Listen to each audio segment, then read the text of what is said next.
Okay, so with the chantilly cream, I just started out with making the caramel, and I took 3/4 cup sugar, placed it very carefully in the bottom of the pan. I covered the lid for a couple minutes, and actually before I brushed and after I lifted the lid of the brush, my camera's getting fogged up. I took a little cup of water and a pastry brush, and I just went along the sides of the pans and just kind of real quick wiped that part down all the way along the sides just to make sure that there were no sugar crystals. If you get sugar crystals, it will form like a glaze over the candy, and it looks kind of like rock candy, like a thin layer of it over the whole thing, and it's ugly. It's not what you want when making candy, so watching for that. All right, this has been a couple minutes, and right now I'm looking for a caramel color to start appearing. It's going to appear pretty quickly because I have this on high. I'm going fast with it. If you're new with sugar, lower the temperature down a little bit. While we're waiting, the recipe that I'm using asked for 3/4 cup sugar. I did not ask for water, but I added almost a full 1/4 cup of water to it. And then I asked for a 1/2 cup warm cream. That's what we're going to use next. I already have it out so that it can kind of reach room temperature. Another trick, if you're waiting for it to heat up, is to kind of put it close to the area that you're cooking so it can warm up a little. Okay, so it's still bubbling. It's still mainly clear.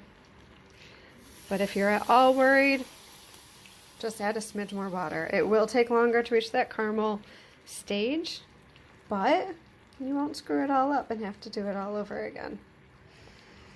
Okay, so I'll keep watching for a little bit longer.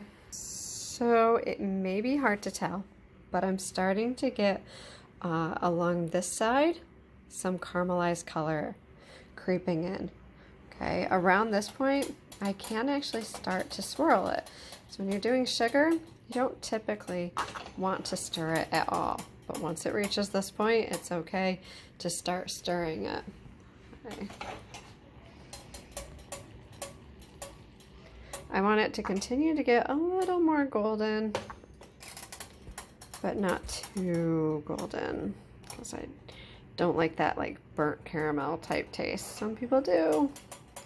Not what I'm going for today. Okay.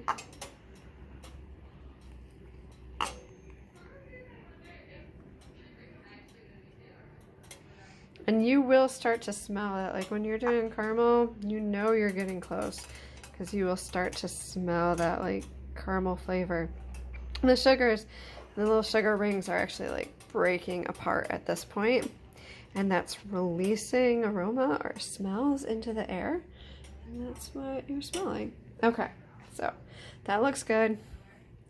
I'm going to continue to swirl it a little because I want it to kind of cool off a smidge.